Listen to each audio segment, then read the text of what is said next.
Potato, where's your red scarf? I won't wear it. What? The red stands for all the blood that was spilt for the revolution. I won't wear your stupid communist bloodthirsty scarf. You can't keep that from me. Give it to me. Tell me more about your mom. My mom is my best friend. A divorced woman with a child should be begging strangers on the street to move in with her. Grandma, don't be dumb. You'll hear what he said to me. Because you're dumb. What's going on? Just you wait. Do you think you have a future? I can't let myself think about the future. It's like the American movies. Why do you think the hero always wins in the end? Because they're in America. Do you know anyone that gets to do what they like? No? I wanted to be a ballerina. You see me dancing? Are you tired of Russian men? Interested in meeting men from America? Please let me marry this kind man, this John. Let me bring Potato to America so he's safe and doesn't get drafted into the Russian army. Must be a big culture shock for you going to an American school, huh? People come to this country and they lose their beautiful heritage. I am so happy you came. I'm sorry.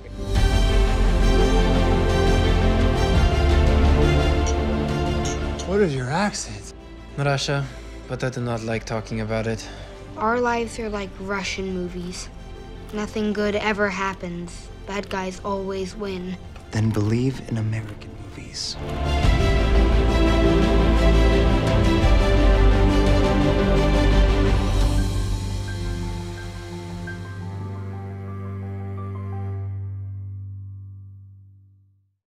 Hello, everyone, and welcome to another episode of The Breeze, Breezeway Productions' The Breeze, where we bring you the latest in independent films, film festivals, and new films that will be coming out. And we are excited to have the filmmaker and actor from the upcoming film, Potato Dreams of America. We have director-writer Wes Hurley and actor Hersh Powers. How are you guys?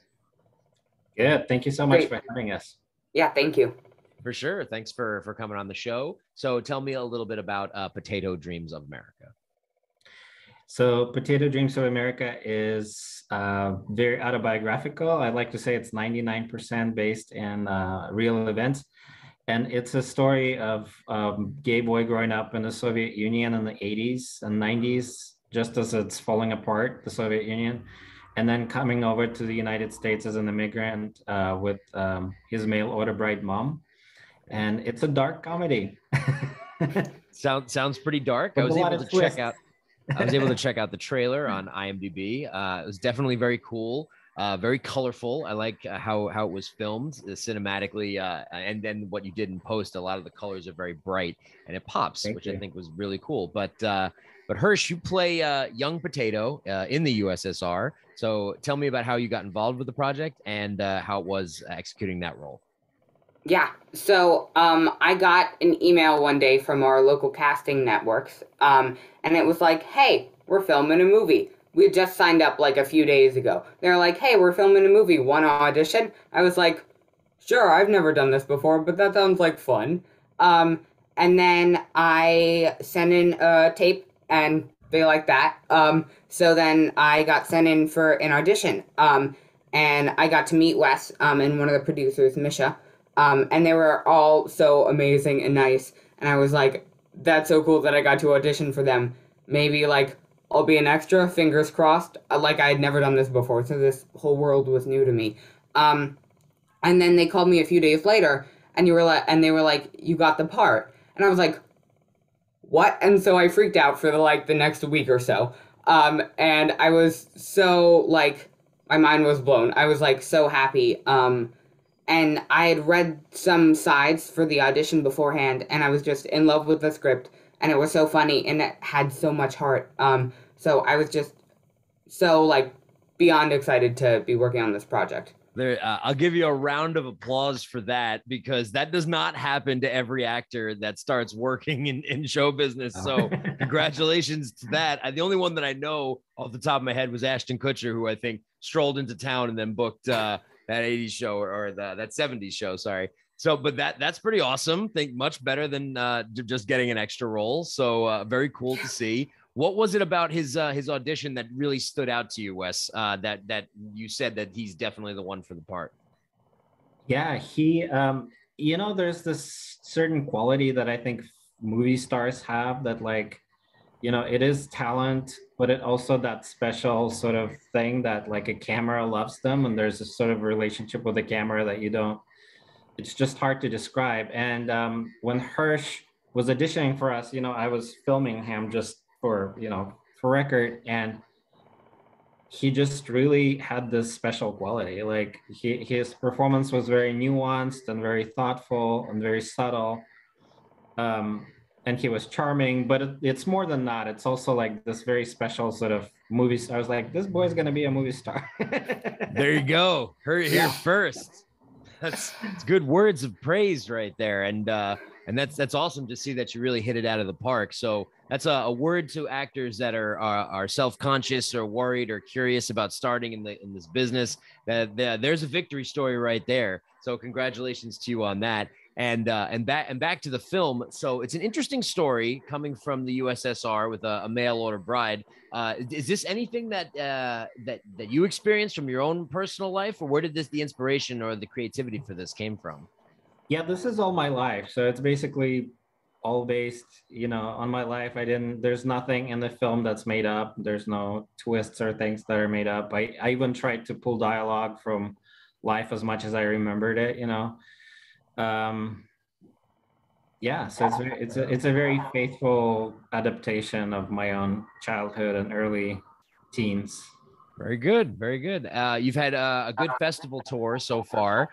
You've been to South by, you've done Tallgrass and Outfest as well. So you've done a lot of different festivals. How has that experience been as you've moved with this film around the circuit?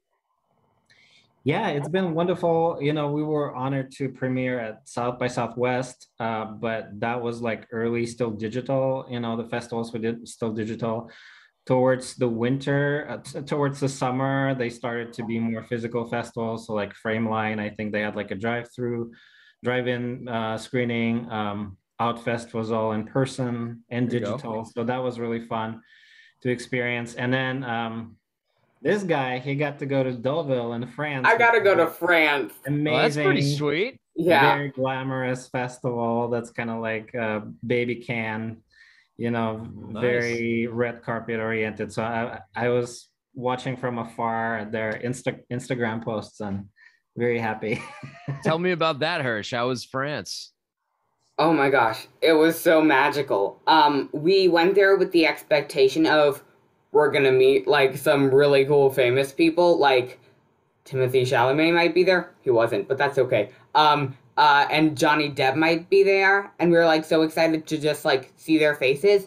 But like we were those people, which was like not exactly, but like we were like being approached for like autographs. I was like, what? Why do you want my autograph? I mean, sure.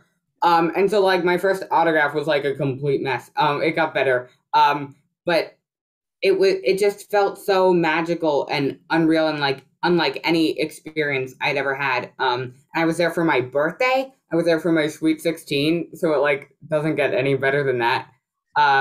Nice. And I got to have some of my fellow actors around me. Leah Deloria was there, who plays my grandma, and Sarah Barbieri was there, who plays my mom in the film. So I was just surrounded by people who I had gotten to work with for this short amount of time. But now I get to see them again more casually in a beach town in France. Nice. So it was just like so incredibly magical. It certainly sounds like it. And as our audience can tell, the film is garnering a lot of buzz, that you have quotes from Variety included in your trailer. You've toured with the film and continue to. So obviously that there's a lot of good things that people can check out. Where can people go to find out more about the film? And then how would they be able to go about viewing it? Is it still in the festival circuit or looking for distribution, or what's the story with that? So we have a wonderful distributor, Dark Star, and we've been having a theatrical run. So we've run theatrically in New York, LA, Houston, New Orleans, just did San Francisco, and it's still coming to a couple of cities like Seattle and Philadelphia and more. And then we have VOD and DVD release on the 22nd of this month. Nice. And streaming sometime down the road, probably in the spring. Cool. Well, there you go. That's awesome to see that the film has been playing. It's been well received. You have the great distributor, Dark Star, that's going to be showcasing the film to all these different platforms. And we hope that our audience is able to check it out. So Potato Dreams of America will be coming to a streamer soon. And I want to thank you, Hersh Powers, and director-writer Wes Hurley for joining me today to talk about the film. So we hope our audience is able to check it out, and we'll see you next time. Thank you.